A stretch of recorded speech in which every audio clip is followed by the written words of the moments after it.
Hello everyone and welcome to part 3 of my review of the IniBuilds A340-300. First of all, I'd like to thank you for all your comments and the helpful tips regarding operation of the Microsoft Flight Simulator. I was able to adjust a few settings that makes things a bit easier for me, so thank you for that.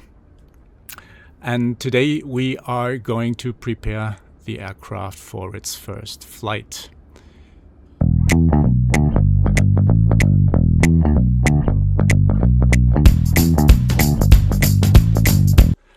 Alright, here we are back again in the flight deck. Everything is dark now. We should have some ground power. Yeah, there you can see it's available. But to start everything up, we need to switch on the batteries first. I will skip all the checks you normally perform, so we get straight to the things you have to switch in order to activate everything. So just switch on the batteries. Of course, you can't see the light because they are not fed by the battery power. And here you can see the first few switches are on. Oh, and by the way, I forgot to mention that. Yes, I also did the update IniBuilds was providing. Thanks for the hint, guys. So they fixed the issue with the CRTs I mentioned in the, I don't know if it was in part 1 or part 2.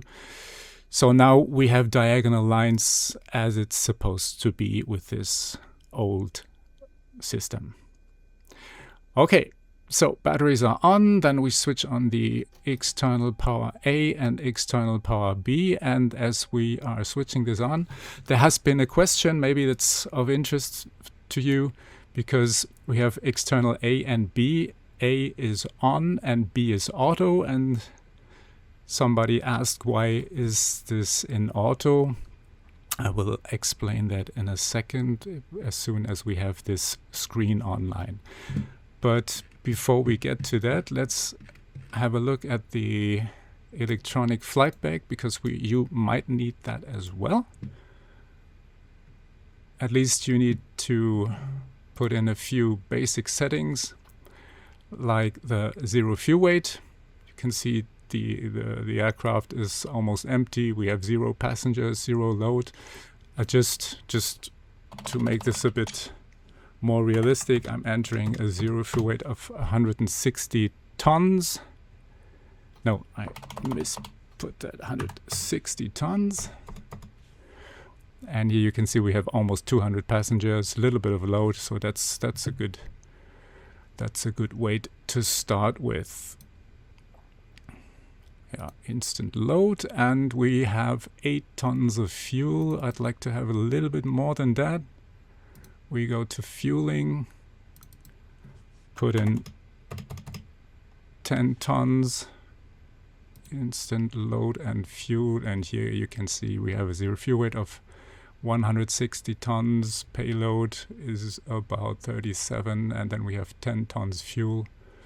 So this leaves us to almost 170 tons takeoff weight.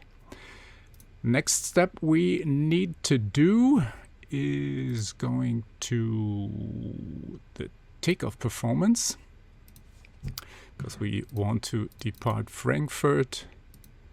We put in Frankfurt here. It's going to be runway 25 center. And runway is dry. We have calm winds today.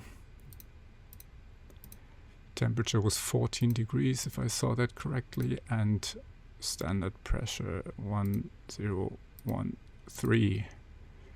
Weight, as we said, is 170 tons. We let the system decide the flap setting.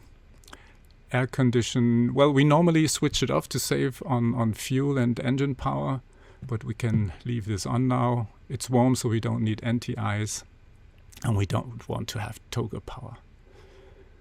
Okay, we go to calculate, and the system gives us the flex temperature. More on that in a sec. V1, VR, and V2, max takeoff weight, flaps, the gross weight CG, the center of gravity for takeoff, and the setting of the trimmable horizontal stabilizer. We need these numbers in a second for the flight management system. All right, so every screen has started. Now we can go to the electric page, and I explain real quick what the auto function of the external B means. So here you can see external A is providing power to the right side of the aircraft, the AC buses 2, 3, and 2, 4. And external power B is providing power to AC 1, 1 and 1, 2. Now, if I would switch off external B, external A would supply power to all the buses, of course, and vice versa. But the interesting part is then if I start the APU, which I can do right away. So here's the master switch, and then you have to push the start button. Oh, what I can do in the meantime, before I get carried away, is just align the IRSs. They need some time to align. Oops. And we can do that. Okay, so APU is starting. You can see that here, APU, and there you can see EGT is already risen. The rotation of the APU fan is already coming up, and as soon as it's running, it delivers bleed, air, and electricity, of course. Flap open means there's a little flap on the fuselage where air comes in to supply the APU. Excuse me. So now you can see APU generator is available. APU in general is available. It doesn't deliver any bleed pressure because there's no demand. And it offers 114 volts with almost 400 hertz. So that's the APU. All right, now you can see on the AC page again, you can see APU generator has automatically taken over the left side from external power B. And this is what the auto function means. So the APU generator has priority over the external power B. But as soon as the APU generator would fail, external power B would overtake automatically. That's the auto function. So we can simulate that in a way that we just switch off the APU generator. And there you can see external power B has taken over and is supplying power. If I switch back the APU generator, then everything is back to normal. Okay, so much for that. So that was a question, and I hope this explains it. So let's prepare everything. As I said, I skip all the tests and checks. We just push on this and oxygen, cruise supply. Then seatbelt signs on, of course. The no smoking signs and auto. Emergency exit lights should go into arm position. APU bleed. Now you can see that the APU bleed is delivering 42 psi pressure. We need that for the air condition system and for engine start later on, of course. And when you go to the bleed page, you can see here, this is the valve for the APU, and this is the manifold. It provides bleed air for the engines and for the two air condition packs. All right. Now we switch on the fuel pumps. There was another question regarding the fuel pumps, and if there's a specific order, you switch them on. There isn't no specific order. There is no specific order in general. It's just you switch them from left to right. But it's important that you switch the main pumps, which are these here, on first before you switch on the standby pumps. The reason for that is if you switch on the standby pump before you switch on the main tank pump, it would start running, and you don't want that because you want to save them. The standby pumps are as a backup, and you want to keep it as a backup. But I can show you here on the fuel synoptic. So this is the main pump, the respective standby pump. I didn't switch these on. Amber means it should be switched on, but it's not switched on. And this is green with the line in it, means it's not needed at the moment. So as soon as I switch the main pump on, oh, we can do it this way. Let's see. I switch on the standby pump, and then you see it starts running right away, and we don't want that. So that's why we switch on the main tank pumps first. All right.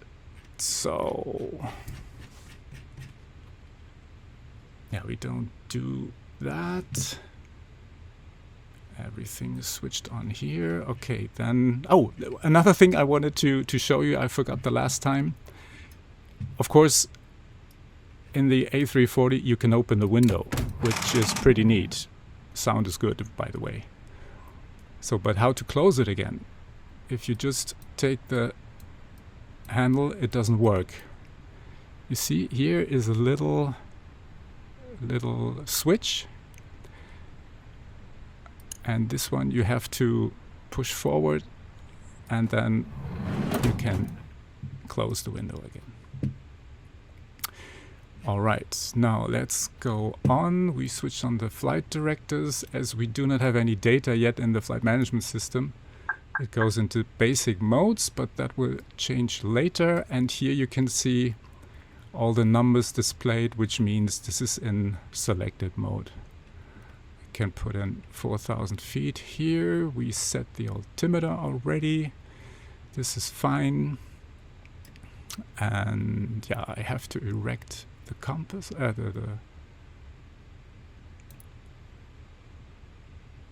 this one, and this is all okay.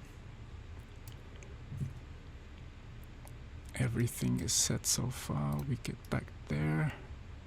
Yeah, parking brake is set. You can see the pressure here. That's fine. So let's get to the FMS. This is the basic view after startup. So you can see the engine type is the CFM 565C4, the active database, and there's always a spare database, which is normally elder or newer, but it does have an effective date, so you have to check that if it's accurate or not. And this is for maintenance. Align IRS we do in a second. Company message, we can check the company message first. So I go to the MCDU menu. Here you can see FM. This was the section we just saw. And the ATSU, that's the communication system. We go to AOC menu. And here we have received messages. And see, we got a load sheet. Load sheet final. Zero fuel weight, 160 tons. Takeoff weight, 170 tons. We have the zero fuel CG at 27.2 and the takeoff CG at 26.6. This one is important later on. Fuel in tanks, 10 tons. And this is the distribution of the cargo in the respective compartments. Ah, nicely done. It's not as, it doesn't have the same format than I'm used to, but anyway, it does the trick for the simulator, I'd say. So that's perfectly fine. Okay, now MCDU menu again, then we go back to FM1. and we start with init. Here you can see that's the init page. Okay, GPS primary, the GPS is working. I can either insert a company route if I have some stored in the database, but today we are just going to insert Frankfurt to Frankfurt up here. We don't, here you can insert an alternate airport. We don't use, let's take Cologne, why not? And we need a call sign. My apologies for this one, but obviously I'm choosing that.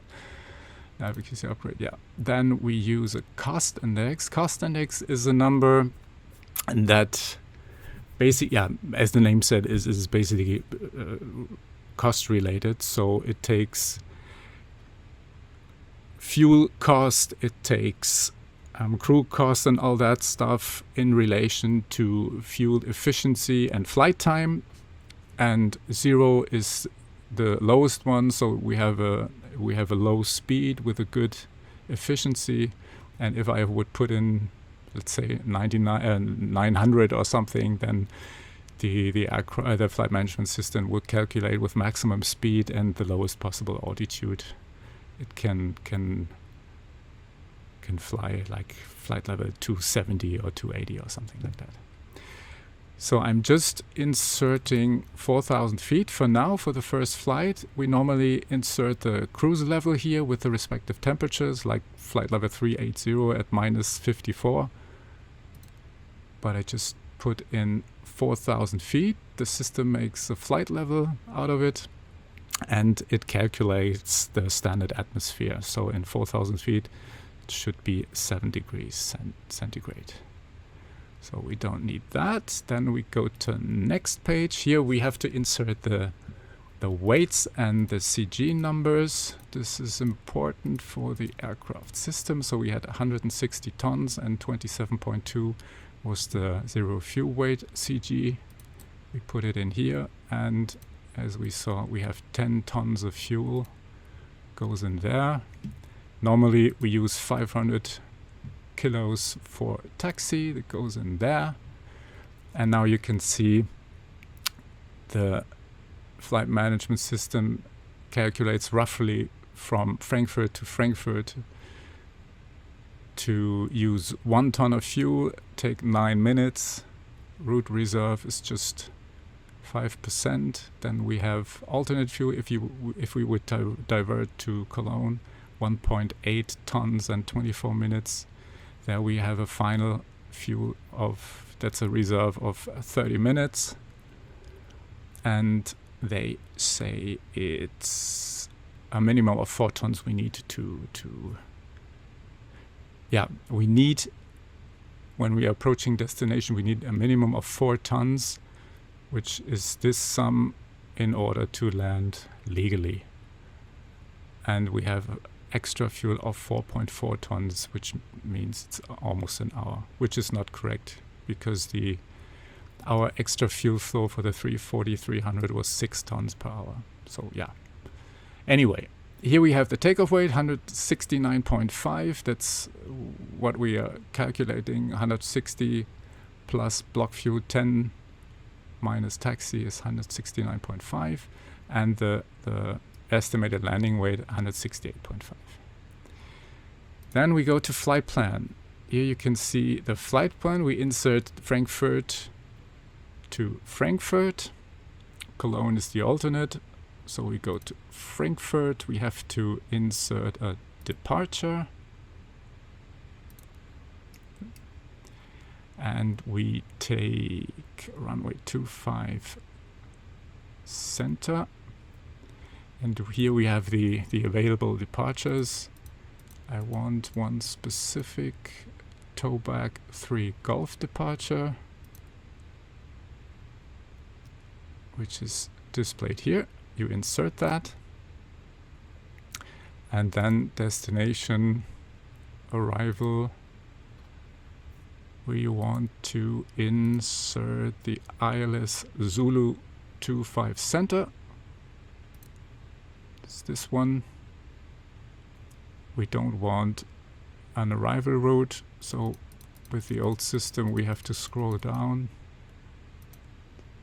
push none, and approach vias. No via is good as well, and insert. Okay, cruise dashboard, we don't need that one. Now we can go back to the first flight plan page, and if you want to check what you just programmed, you have a look at the navigation display. You put this one on plan mode, and then you can see what you have inserted. Let's just go through it. So you can scroll through. So it starts at Frankfurt 25 Center, then Delta Fox 234 and 133, 131, 238, Tabum, Tesga, Tobac.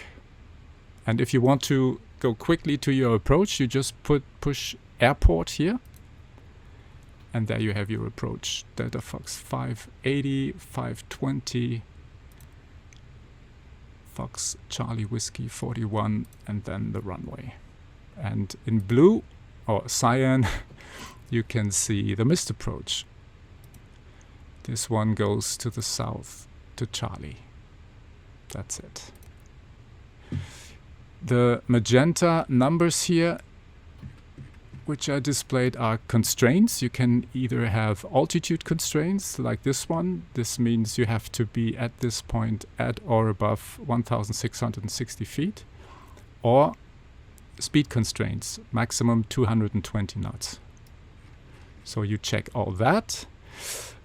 And this is much easier to be checked if you have charts. So let's go back to the EFB and get some charts. So we have Frankfurt.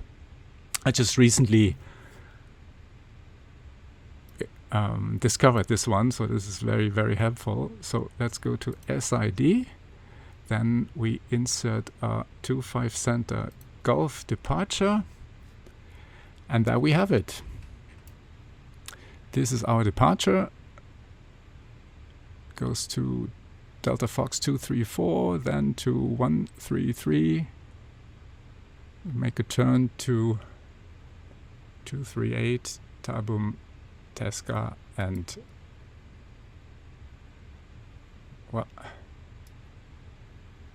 Tobac is over there. And here you can also insert the ILS we are planning to use.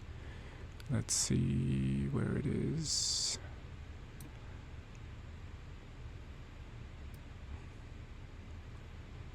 Two-five center.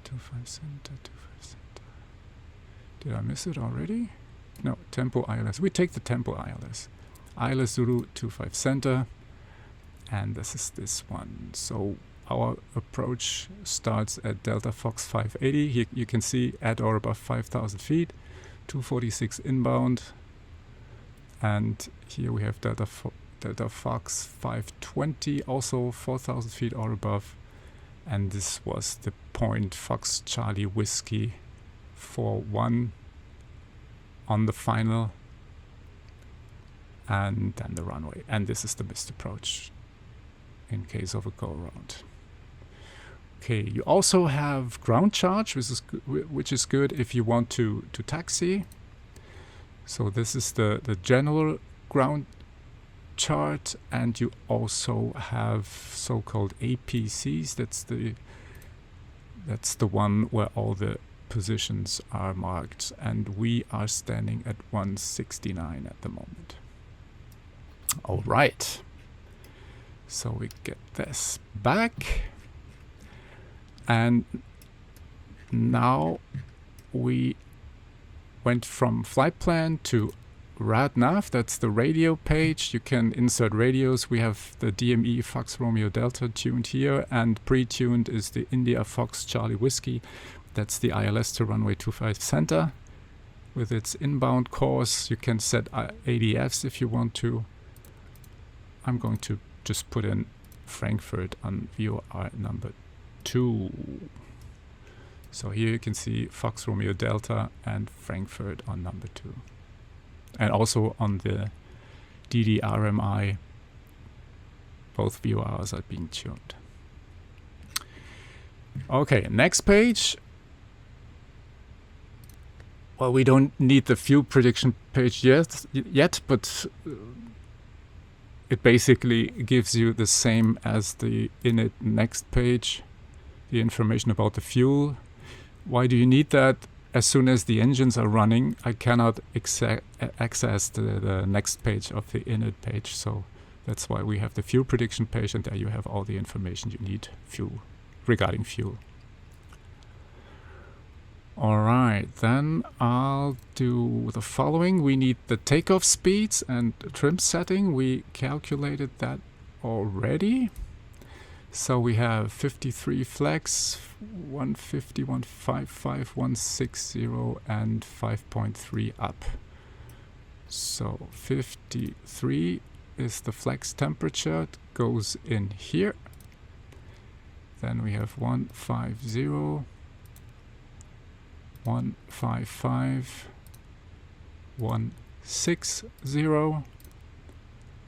That's V1, VR, and V2. And we have flaps 1, and this was 5.3 up. That's the horizontal stabilizer trim setting. It goes in here, flaps, trimmable horizontal stabilizer.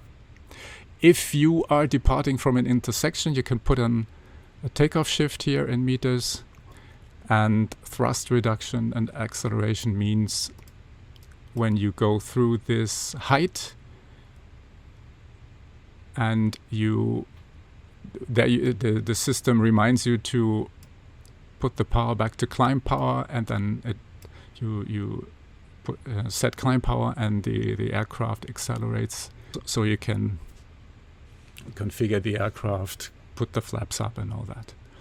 Engine out acceleration is normally 1500 feet above ground. So I'm going to adjust that. So here we have 1000 feet above ground. Frankfurt has an elevation of 340 feet, so it's 1,300 feet. 1,340. That's 1,000 feet above ground.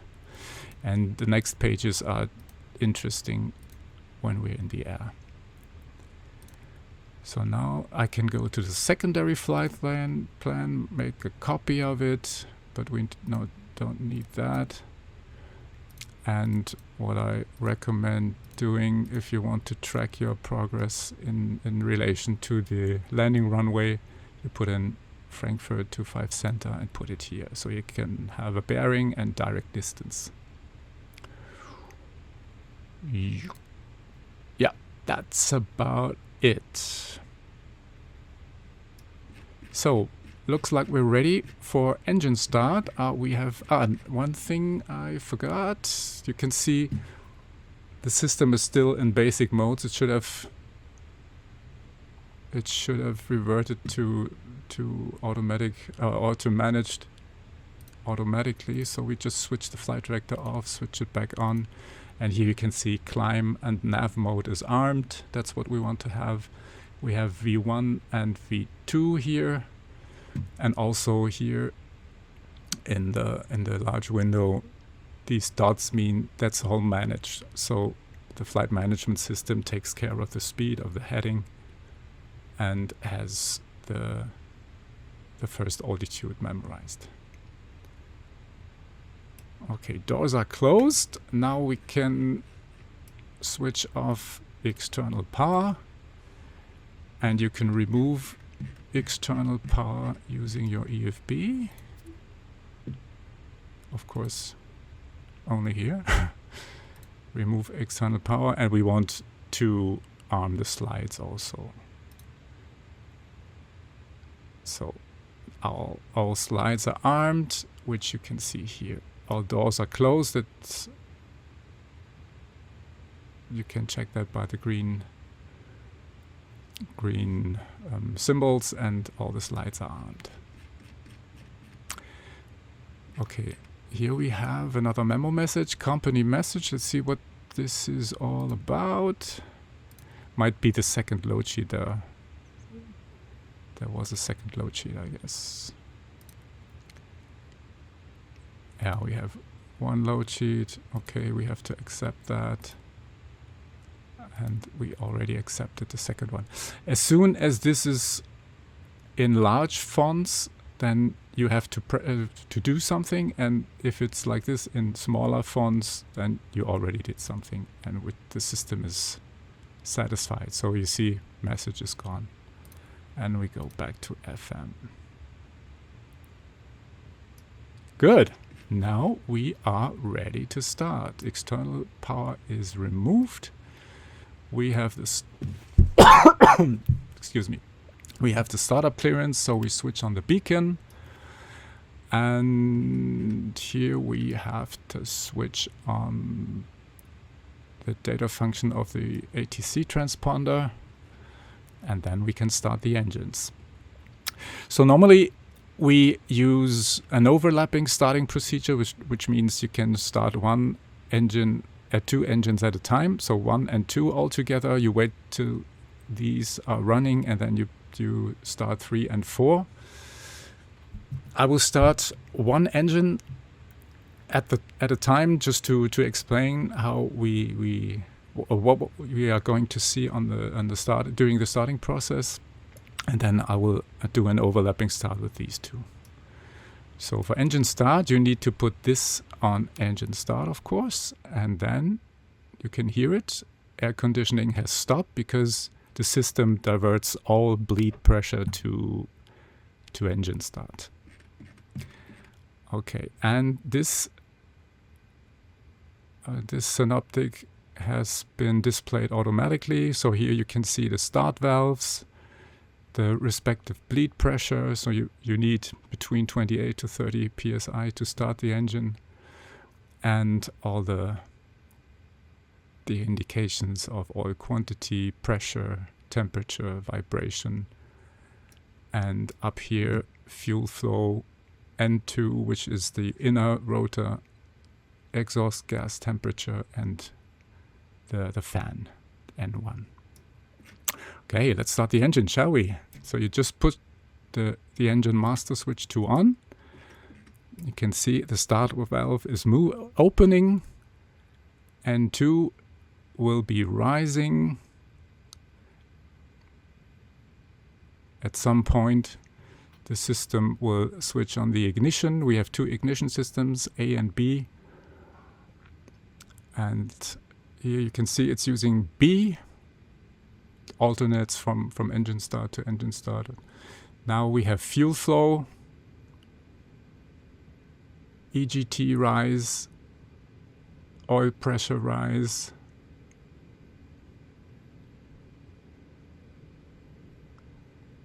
N1 rotation. You can hear the sound. A funny thing is I already noticed that. I like the engine sound, but I have to say it sounds more like a Trent engine than a CFM engine. I'm curious how this is going to sound when we do a takeoff. Anyway, so now I missed the starter cutout, and the ignition has been switched off, so the valve is closed again. Engine is available. So these are the basic numbers. You can roughly say 20, 40, 60, 40 are the numbers you want to see. So let's start engine 2. Okay, speed brake. This is not right. This might be... Who touched the speed brake? I didn't. Now we get to that in a second. So here we have again N2 rotation, ignition, fuel flow will be next. There comes the fuel flow. EGT is rising, N1 rotation, oil pressure.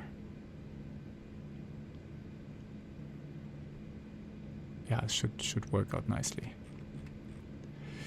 So this is basically the procedure. Overlapping start you do at every engine start, just when it's very, very hot, or you are at a high altitude airport like Bogota, for instance, then it's recommended to start one engine at a time, because bleed pressure might not be enough to start both engines at once. Okay, so available is here. Now we can start engine 3, and the overlapping start procedure wants you to wait until N2 is at 10%, and then you can start the next engine. So we wait for that.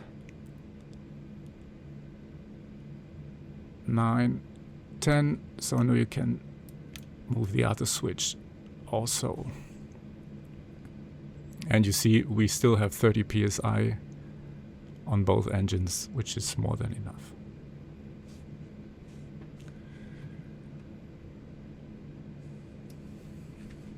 I'm curious about the speed brakes. This is strange. Yeah, we see. Ah, now it's gone.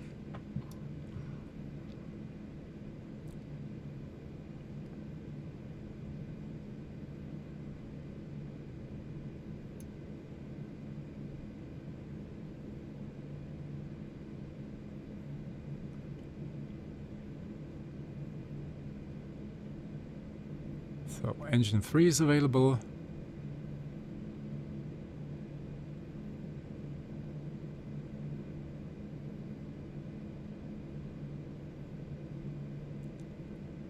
By the way, I'm not cutting this on purpose, so you can get a feel for the time it takes to start the engines.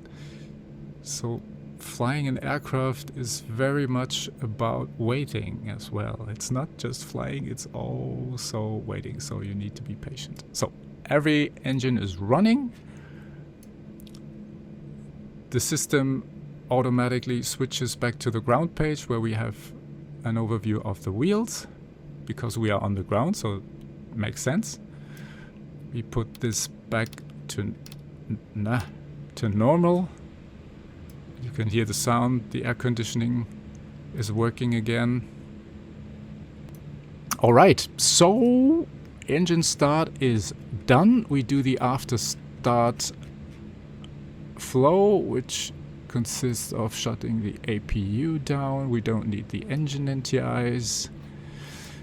We set the flaps and arm the speed brake.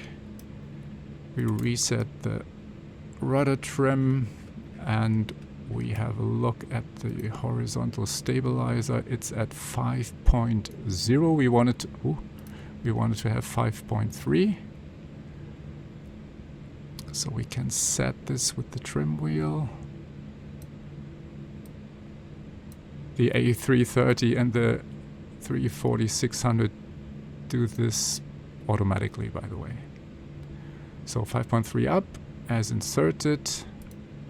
And normally we would now do a flight control check where you can see all the surfaces moving, but I have to admit I don't have a flight stick yet, so I cannot do that. But I will get one, and before we do the first flight I can show you how this is going to be done.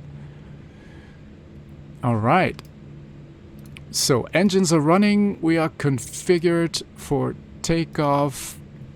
Now we would be ready to taxi. In order to taxi, we would switch on the nose light to taxi and the runway turnoff lights. And then we would release the parking brake, do a brake check, and then off we go. During taxi, you have to set the auto brake to max for a potential rejected takeoff. You wait for the cabin ready, so the purser in the back is pushing a button, and then cabin ready shows. And then we push the takeoff config test.